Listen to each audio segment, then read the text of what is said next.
चलिए, मान लीजिए अब आपसे ये सवाल पूछे कि ए 3 digit number 4A3 is added to another 3 digit number 984 to give a 4 digit number 13B7 which is divisible by 11, then find the value of a plus b। तो यहाँ पर कह रहे हैं कि 4A3 एक 3 डिजिट नंबर है। इसमें अगर हम दूसरा कोई 3 डिजिट नंबर ऐड करें जो कि 984 है, इसको ऐड करें तो 4 + 3 कितना आ रहा है 7, यहाँ पर भी 7 आ रहा है। A + 8 यहाँ पर क्या आ रहा है B आ रहा है।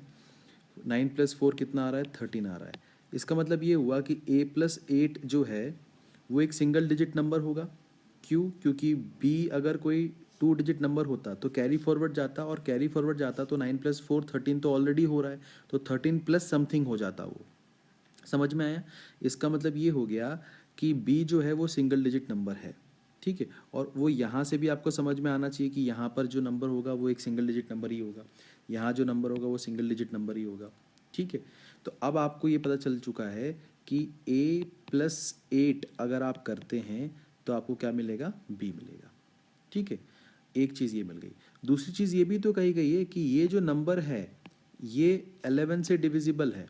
तो अगर ये नंबर 11 से डिविजिबल है, इसका मतलब 11 से डिविजिबिलिटी चेक करने का तरीका क्या होता था? अल्टरनेट नंबर का सम का डिफरेंस या तो 0 या तो 11 का मल्टीपल होना चाहिए। तो इसका मतलब ये हो गया कि यहाँ पर हम ये कर सकते हैं कि 7 + 3, यहाँ पर अल्टरनेट नंबर कौन सा है 7 है और 3 है, तो 7 + 3 माइनस B + 1, तो ये हो जाएगा B + 1। ये या तो 0 आए या तो 11 आए या तो 22 आए या तो 11 का कोई भी मल्टीपल आ जाए। तो 7 + 3 कितना हो गया 10 हो गया। 10 में से ये 1 चला जाएगा तो क्या बचेगा 9। 9 - B या तो 0 हो सकता है या तो 11 हो सकता है या तो 22 हो सकता है या तो कुछ भी हो सकता है। ठीक है, अगर मैं 9 - B को 0 ले लूँ तो मुझे यहाँ से B की वैल्यू क्या मिलेगी 9 मिलेगी। ये आपको समझ में आया? और अगर मैं 9 - B को 11 लेता तो आप देख लो यहाँ से आपको B की वैल्यू कितनी मिलेगी -2 मिलेगी, जो कि नेगेटिव है। तो इसका मतलब 11 नहीं ले सकते। अगर 11 पे नेगेटिव आ रहा है तो 22 पे भी तो नेगेटिव आएगा। 11 से सारे बड़े नंबरों पे नेगेटिव आएगा। इसका मतलब हम सिर्फ 9 - B को किससे इक्वेट कर सकते हैं 0 से, और ऐसा करने से हमें B की वैल्यू क्या मिलेगी 9 मिलेगी। ये बात समझ में आ गई? इसमें तो कोई दिक्कत नहीं है। इसका मतलब ये हो गया कि B की वैल्यू 9 है, और अगर B की वैल्यू 9 यहाँ पर पुट कर देंगे तो यहाँ से A की वैल्यू कितनी मिल जाएगी 1 मिल जाएगी। यहाँ से A की वैल्यू कितनी मिल जाएगी 1 मिल जाएगी। अब A की वैल्यू 1 है और B की वैल्यू 9 है, तो आपसे क्या मांग रहा था A + B बताओ कितना होगा, तो 1 + 9 = कितना 10। आ गया आंसर? आसान था, इजी था। ठीक है, चलिए एक और न्यूमेरिकल देखते हैं। अब अगर आपसे पूछे कि how many natural number are there between 23 and 100 which are exactly divisible by 6, तो 23 से 100 के बीच में ऐसे कितने नेचुरल नंबर हैं जो कि 6 से डिवाइड हो जाएंगे। तो सबसे पहले तो 23 के बाद सबसे पहला कौन सा ऐसा नंबर आएगा जो 6 से डिविजिबल होगा, तो वो आपको दिखाई देगा 24। वो दिखाई देगा आपको कितना 24। उसके बाद कौन सा नंबर होगा 30। समझ में आया? इसमें कोई दिक्कत, इसमें कोई परेशानी नहीं ना? तो इसका मतलब ये होगा कि इसके बाद जो नंबर आएगा वो कितना आएगा 36। ऐसे करते जाएंगे आप तो आपको 100 के पहले एक नंबर मिलेगा और वो नंबर मिलेगा 96। वो नंबर क्या मिलेगा 96।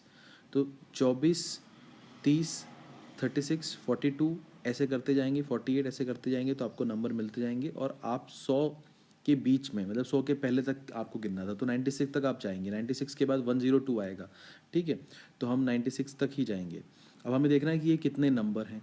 तो मैंने आपको एक फॉर्मूला बताया था n2 - n1/d+1, बताया था मैंने आपको ये फॉर्मूला। ठीक है, तो ये फॉर्मूला अगर आपको मालूम है तो यहाँ पर लास्ट नंबर क्या है 96, फर्स्ट नंबर क्या है 24, अपॉन कॉमन डिफरेंस कितना है 6 प्लस कितना करेंगे 1, तो यहाँ पर 6 में से 4 गया 2, 9 में से 2 गया, ये हो गया इतना, और ये +1, तो ये हो जाएगा 12 + 1 जो कि कितना हो जाएगा 13। मतलब यहाँ पर ऐसे कितने नंबर होंगे जो 6 से डिविजिबल हो रहे होंगे, 23 से लेकर 100 के बीच में 13 नंबर होंगे। कितने नंबर होंगे 13 नंबर। तो ये आपका क्या आ जाएगा, आंसर आ जाएगा। ठीक है, क्लियर है। तो चलिए नेक्स्ट क्वेश्चन देखते हैं। अब देखते हैं हम कि यहाँ लिखा हुआ है कि if the number 97215P6 is completely divisible by 11, then the smallest whole number in place of P will be। ठीक है, तो यहाँ पर आपको इस P की वैल्यू निकालनी है। ठीक है, तो क्या करेंगे, कैसे करेंगे, और यहाँ पर हमें कंडीशन क्या दी गई है कि ये जो बड़ा सा नंबर है ये 11 से डिविजिबल है। तो अगर ये 11 से डिविजिबल है तो ध्यान से अगर देखा जाए तो इस नंबर को अगर हम लिखें 97215P6, तो हमने ये सीखा था कि 11 से कोई भी नंबर डिविजिबल होगा तो उसके अल्टरनेट नंबर का जो सम है वो करने के बाद उनका डिफरेंस कितना आना चाहिए, 0 या तो 11 का मल्टीपल आना चाहिए। तो यहाँ पर लिखा 6 + 5 11, ये 2 कितना हो जाएगा 13, और ये 9 कितना हो जाएगा 22, तो ये तो हो गया 22। उसके बाद कितना बचेगा 7 + 1 8, और ये P, तो बचेगा ये 8 + P।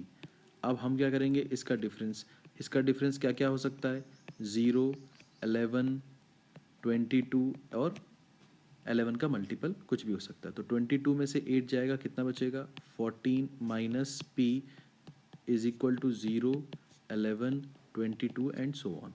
ठीक है, अब मान लीजिए कि हम 14 - P की वैल्यू 0 लेते हैं, या 14 - P की वैल्यू हम 11 लेते हैं, या 14 - P की वैल्यू हम 22 लेते हैं। ऐसे सॉल्व करके देखते हैं क्या क्या हो सकता है। तो यहाँ से तो P की वैल्यू कितनी आ जाएगी, P की वैल्यू यहाँ पर कितनी आ जाएगी, हमारे पास 14 आ जाएगी। ठीक है, P की वैल्यू कितनी आ जाएगी, हमारे पास 14 आ जाएगी। तो ये तो 14 आ गया। यहाँ से सॉल्व करेंगे तो P की वैल्यू कितनी आ जाएगी, 3 आ जाएगी। ठीक है, ये बात क्लियर हो गई। और यहाँ से सॉल्व करेंगे तो P की वैल्यू कितनी आ जाएगी, -8 आ जाएगी। इसका मतलब ये हो गया कि 22 के आगे जो भी नंबर लोगे वहाँ से तो नेगेटिव ही मिल रहा है, तो नेगेटिव तो नहीं चल सकता P की वैल्यू। और दूसरी बात, यहाँ पर आपसे पूछ रहा था स्मॉलेस्ट नंबर, यहाँ पर आपसे क्या पूछ रहा था, स्मॉलेस्ट नंबर। और 14 और 3 में से स्मॉलेस्ट क्या है आपके हिसाब से, मेरे ख्याल से तो 3 है।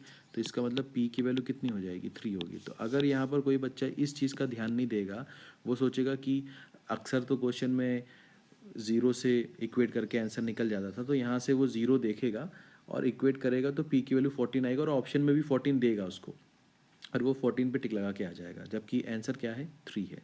समझ में आया, कोई दिक्कत इसमें। ठीक है, चलिए एक और न्यूमेरिकल देखते हैं।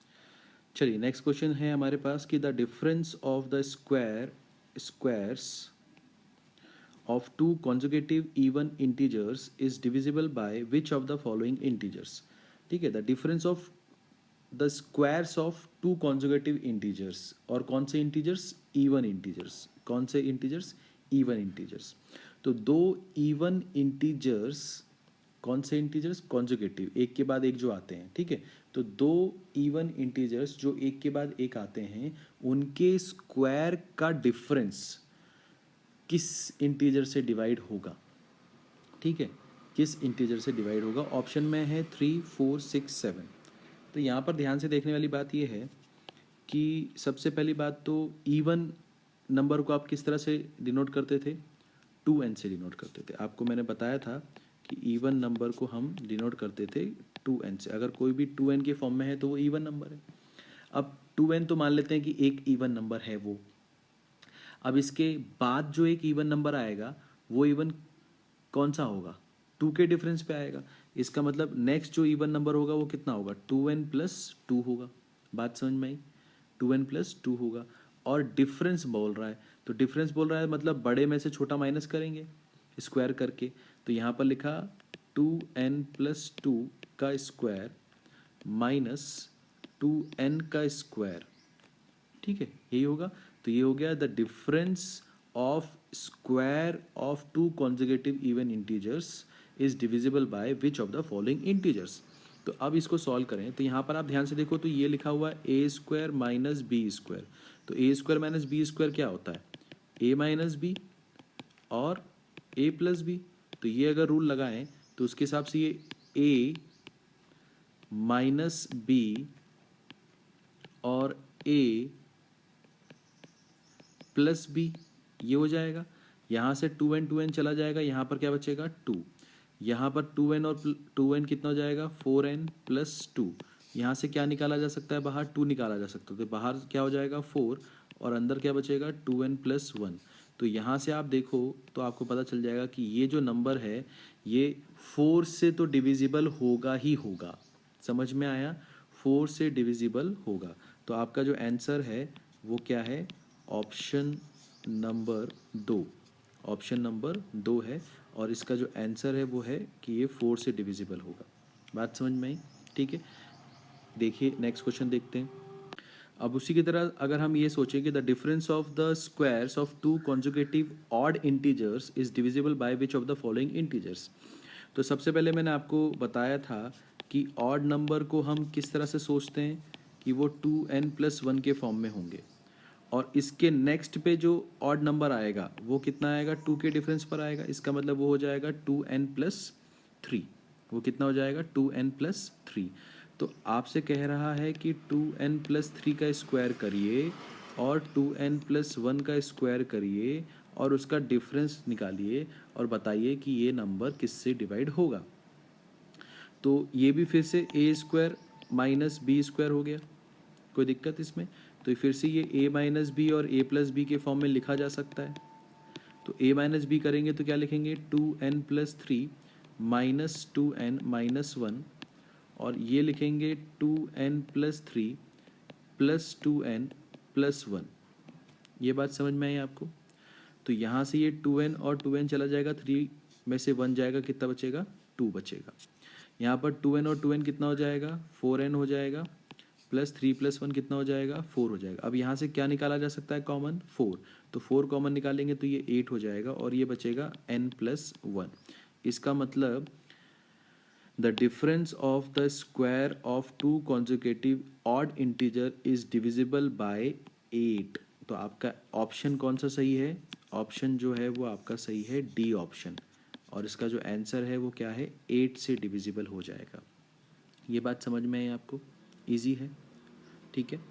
तो चलिए एक और क्वेश्चन देखते हैं।